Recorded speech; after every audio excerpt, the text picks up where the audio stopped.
ನಮ್ಮ ಜೀವನ ಯಾವಾಗಲೂ ಬದಲಾಗುವುದಿಲ್ಲವೆಂದು ತಿಳಿಯುವುದು ಒಂದು ರೀತಿ ಕತ್ತಲಲ್ಲೇ ಇದ್ದ ಹಾಗೆ. ಕತ್ತಲಲ್ಲೇ ಇದ್ದು ಬಿಟ್ಟರೆ ನೆರಳು ಕೂಡ ನಮ್ಮ ಜೊತೆ ಬರುವುದಿಲ್ಲ. ನೋವಲ್ಲೇ ಇದ್ದು ಬಿಟ್ಟರೆ ನಮ್ಮ ಸ್ವಂತ ಆಲೋಚನೆಗಳು ನಮ್ಮ ಸಹಾಯಕ್ಕೆ ಬರುವುದಿಲ್ಲ. ಮನಸ್ಸನ್ನು ಗಟ್ಟಿಗೊಳಿಸಿ ಮುಂದಕ್ಕೆ ಸಾಗುವುದೇ ಜೀವನ. ನೋವಲ್ಲೇ ಉಳಿದು ಬಿಟ್ಟರೆ ಕೊನೆಯವರೆಗೂ ಅಲ್ಲೇ ಉಳಿದು ಬಿಡುತ್ತೇವೆ. ಸಹಜ ಜೀವನದತ್ತ ಮುಖ ಮಾಡಿದರೆ ಜೀವನದಲ್ಲಿ ಬೆಳಕು ಮೂಡುತ್ತದೆ. ಧೈರ್ಯವಾಗಿ ಹಾಕುವ ಪ್ರತಿ ಹೆಜ್ಜೆಯಲ್ಲೂ ಭಯಪಡಿಸುವ ವಿಮರ್ಶೆಗಳು ಬರುತ್ತಿರುತ್ತವೆ. ಕೇಳುತ್ತಾ ಅಲ್ಲೇ ನಿಂತು ಬಿಡುವುದೇ ಇಲ್ಲ ಕೇಳಿಸಿಕೊಳ್ಳದೆ ಮುಂದಕ್ಕೆ ಸಾಗುವುದೇ ಅನ್ನುವುದು ನಿಮ್ಮ ಕೈಯಲ್ಲಿ ಇದೆ. ನಿರ್ಣಯ ನಿಮ್ಮದೇ. ಕೆಲವು ದೃಶ್ಯಗಳನ್ನು ನೋಡದೇ ಇರುವುದು ನಮ್ಮ ಕಣ್ಣಿಗೆ ಒಳ್ಳೆಯದು. ಕೆಲವು ಮಾತುಗಳನ್ನು ಕೇಳಿಸಿಕೊಳ್ಳದಿರುವುದೇ ನಮ್ಮ ಕಿವಿಗೆ ಒಳ್ಳೆಯದು. ಹಾಗೆ ಕೆಲವು ವ್ಯಕ್ತಿಗಳ ಬಗ್ಗೆ ಯೋಚಿಸದೇ ಇರುವುದೇ ನಮ್ಮ ಮನಸ್ಸಿಗೆ ಒಳ್ಳೆಯದು. ಯಾರ ನಂಬಿಕೆ ಮೇಲೂ ನಿನಗೆ ಕೆಲಸವಿಲ್ಲ. ಕೇವಲ ನಿನ್ನ ಮೇಲೆ ನಿನಗೆ ಇರುವ ನಂಬಿಕೆ ಮಾತ್ರ ನಿಮ್ಮನ್ನು ಉನ್ನತ ವ್ಯಕ್ತಿಗಳನ್ನಾಗಿ ಮಾಡುತ್ತದೆ. ಹೀಗೆ ಇಬ್ಬರು ವಿದ್ಯಾರ್ಥಿಗಳು ಆ ಊರಿನ ಒಬ್ಬ ಸಾಧು ಸಂತನ ಬಳಿ ಆಶೀರ್ವಾದ ಪಡೆಯಲು ತೆರಳಿದರು. ಪರೀಕ್ಷೆಯಲ್ಲಿ ನಾವು ಉತ್ತೀರ್ಣರಾಗಲು ಆಶೀರ್ವಾದ ಮಾಡಲು ಕೋರಿದರು.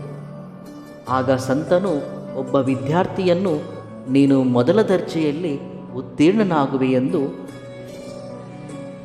ಹಾಗೆ ಮತ್ತೊಬ್ಬ ವಿದ್ಯಾರ್ಥಿಗೆ ನೀನು ಉತ್ತೀರ್ಣನಾಗುವುದಿಲ್ಲವೆಂದು ಹೇಳಿ ಕಳುಹಿಸಿದರು. ಮೊದಲ ದರ್ಜೆಯಲ್ಲಿ ಉತ್ತೀರ್ಣನಾಗುವೆಯೆಂದು ತಿಳಿದ ವಿದ್ಯಾರ್ಥಿ ಓದದೆ ಬರೀ ಆಟಗಳಲ್ಲಿ ಕಾಲಹರಣ ಮಾಡಿದ. ಉತ್ತೀರ್ಣನಾಗುವುದಿಲ್ಲವೆಂದು ತಿಳಿದ ವಿದ್ಯಾರ್ಥಿ ಹೇಗಾದರೂ ನಾನು ಉತ್ತೀರ್ಣನಾಗಬೇಕೆಂದು ಛಲದಿಂದ ನಿರಂತರ ಅಭ್ಯಾಸವನ್ನು ಮಾಡಿದನು.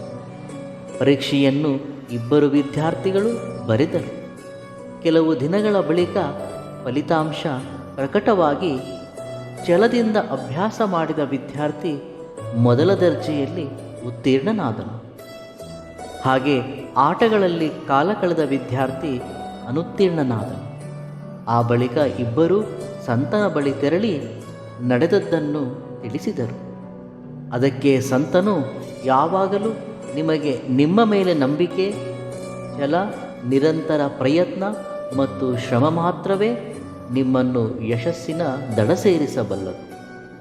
ಹಿರಿಯರ ಆಶೀರ್ವಾದ ಒಂದು ಸಹಕಾರ ಮತ್ತು ಸಕಾರಾತ್ಮಕ ಭಾವ, ಜೊತೆಗೆ ನಿಮ್ಮ ನಿರಂತರ ಪ್ರಯತ್ನ ಯಶಸ್ಸನ್ನು ತಂದುಕೊಡುತ್ತದೆ. ಅದನ್ನು ನೀನು ಮಾಡಲಿಲ್ಲ. ಈಗಲೂ ಅದನ್ನು ನೀನು ಮಾಡಿದರೆ ಖಂಡಿತವಾಗಿಯೂ ಉತ್ತೀರ್ಣನಾಗುವೆಯೆಂದು ಆಶೀರ್ವದಿಸಿದರು. ಹೀಗೆ ಯಾರಾದರೆ ನಿರಂತರ ಪ್ರಯತ್ನ ಮತ್ತು ಛಲದಿಂದ ಶ್ರಮಪಡುವರೋ ಅವರು ಖಂಡಿತವಾಗಿಯೂ ಉನ್ನತ ಸ್ಥಾನಕ್ಕೇರುವರು. ಇದು ಸತ್ಯ. ಜೀವನದಲ್ಲಿ ಅವಶ್ಯಕತೆ ಇದ್ದರೇನೇ ಮಾತನಾಡಿ, ಇಲ್ಲವಾದರೆ ಮೌನವಾಗಿರಿ. ಮೌನಕ್ಕಿಂತ ಮಿಗಿಲಾದ ಶಕ್ತಿ ಮತ್ತೊಂದಿಲ್ಲ. ಮಹಾನ್ ಸಾಧಕರೆಲ್ಲ ಆಗಾಗ ಮೌನವನ್ನು ಅನುಸರಿಸುತ್ತಾರೆ. ಸಾಧ್ಯವಾದಷ್ಟು ಸಂಭಾಷಣೆಯಲ್ಲಿ ಇತರರ ಪ್ರಸ್ತಾವನೆಯನ್ನು ತರಬೇಡಿ. ಕೆಟ್ಟ ಸಂಭಾಷಣೆಗಳು ಯಾವಾಗಲೂ ಇತರರ ಬಗ್ಗೆಯೇ ಚರ್ಚೆಯಾಗುತ್ತವೆ. ಒಳ್ಳೆಯ ಸಂಭಾಷಣೆಗಳು ಸಿದ್ಧಾಂತದ ಮೇಲೆ ಚರ್ಚೆಯಾಗುತ್ತವೆ. ಆದಷ್ಟು ಸಂಭಾಷಣೆಗಳು ಒಳ್ಳೆಯ ವಿಷಯದ್ದಾಗಿರಲಿ. ಇದರಿಂದ ಎಲ್ಲರಿಗೂ ಜ್ಞಾನ, ಸಂತೋಷ, ನೆಮ್ಮದಿ ದೊರೆಯುತ್ತದೆ. ಏನೂ ಗೊತ್ತಿಲ್ಲದ ಪ್ರಾಣಿಗಳು ಕೂಡ ನಮ್ಮ ಜೊತೆ ವಿಶ್ವಾಸದಿಂದ ಇರುತ್ತವೆ. ಆದರೆ ಎಲ್ಲ ಗೊತ್ತಿರುವ ಕೆಲವು ಮನುಷ್ಯರು ಮಾತ್ರ ನಂಬಿಸಿ ನಂಬಿಕೆ ದ್ರೋಹವನ್ನು ಮಾಡುತ್ತಿರುವರು. ಶುನಕಕ್ಕೆ ಬಾಲ ಒಂದೇ ಡೊಂಕಾಗಿರುತ್ತದೆ, ಆದರೆ ವಿಶ್ವಾಸದಲ್ಲಿ ಮಾತ್ರ ಅದನ್ನು ಮೀರಿಸಿದ ಜೀವಿ ಮತ್ತೊಂದಿಲ್ಲ. ಕೆಲವು ಮನುಷ್ಯರಿಗೆ ಬುದ್ಧಿ ಡೊಂಕಾಗಿರುತ್ತದೆ.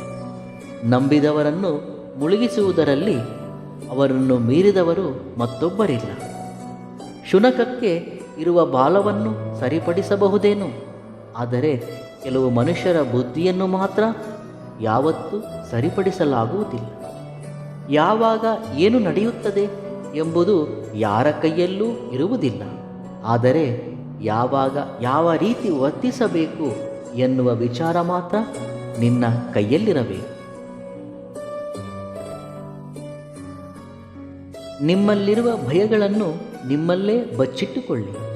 ನಿಮ್ಮಲ್ಲಿರುವ ಧೈರ್ಯವನ್ನು ಮಾತ್ರ ನಿಶ್ಚಿಂತೆಯಾಗಿ ಇತರರೊಂದಿಗೆ ಹಂಚಿಕೊಳ್ಳಿ.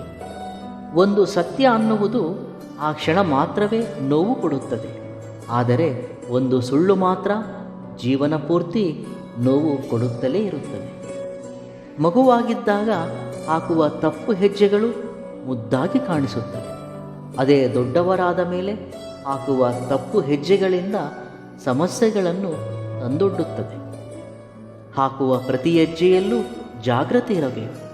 ತೆಗೆದುಕೊಳ್ಳುವ ಪ್ರತಿ ನಿರ್ಣಯದಲ್ಲೂ ಮುಂದಾಲೋಚನೆ ಇರಬೇಕು. ಕೆಲವು ಬಾರಿ ಕಠಿಣವಾದ ಪರಿಸ್ಥಿತಿಗಳು ಮನುಷ್ಯರನ್ನು ಒಬ್ಬಂಟಿಯಾಗಿ ಇರುವ ಹಾಗೆ ಮಾಡುತ್ತವೆ. ಆದರೆ ಅದೇ ಕಠಿಣವಾದ ಪರಿಸ್ಥಿತಿಗಳು ಕೆಲವು ಮನುಷ್ಯರನ್ನು ಶಕ್ತಿವಂತವಾಗಿಯೂ ಬದಲಾಯಿಸುತ್ತವೆ. ಅವುಗಳನ್ನು ನೀವು ಸ್ವೀಕರಿಸುವ ರೀತಿ. ಕಳೆದು ಹೋದ ಸಮಯ ಅನ್ನುವುದು ನೆನಪಿಗೆ ಬರದೇ ಇರಬಹುದು. ಆದರೆ ಇತರರು ನಿಂದಿಸುವ ಮಾತುಗಳು ಮಾತ್ರ ಖಂಡಿತವಾಗಿಯೂ ನೆನಪಿಗೆ ಬರುತ್ತವೆ. ನೋಡುತ್ತಲೇ ಇರಿ. ಕಾಲ ಅನ್ನುವುದು ಪ್ರತಿ ತಪ್ಪಿಗೂ ಖಂಡಿತವಾಗಿಯೂ ಯಾವುದೇ ಒಂದು ದಿನ ಸರಿಯಾದ ಗುಣಪಾಠವನ್ನು ಕಲಿಸುತ್ತದೆ. ಮನುಷ್ಯ ಯಾವತ್ತೂ ಕೂಡ ಧೈರ್ಯವಾಗಿರಬೇಕು. ಕಷ್ಟವೇ ಇರಲಿ, ಸಂತೋಷವೇ ಇರಲಿ, ನಗುತ್ತಲೇ ಇರಬೇಕು. ಆಗಲೇ ಜೀವನ ಅಂದರೆ ಭಯ ಇರುವುದಿಲ್ಲ. ಭವಿಷ್ಯತ್ತು ಅಂದರೆ ನೋವು ಇರುವುದಿಲ್ಲ. ಸಂಪಾದಿಸುವ ಬುದ್ಧಿವಂತಿಕೆ ಇರುವವರು ಕಳೆದುಕೊಂಡಿರುವ ಹಣಕ್ಕಾಗಿ ನೋವು ಪಡುವುದಿಲ್ಲ. ಹಾಗೆ ಗೆಲ್ಲುವ ತಾಕತ್ತು ಇರುವವರು ಸೋಲಿನ ಭಯ ಪಡುವುದಿಲ್ಲ. ಒಬ್ಬರ ವ್ಯಕ್ತಿತ್ವವನ್ನು ಬೆರಳೆತ್ತಿ ತೋರಿಸುವ ಅಧಿಕಾರ ಯಾರಿಗೂ ಇಲ್ಲ.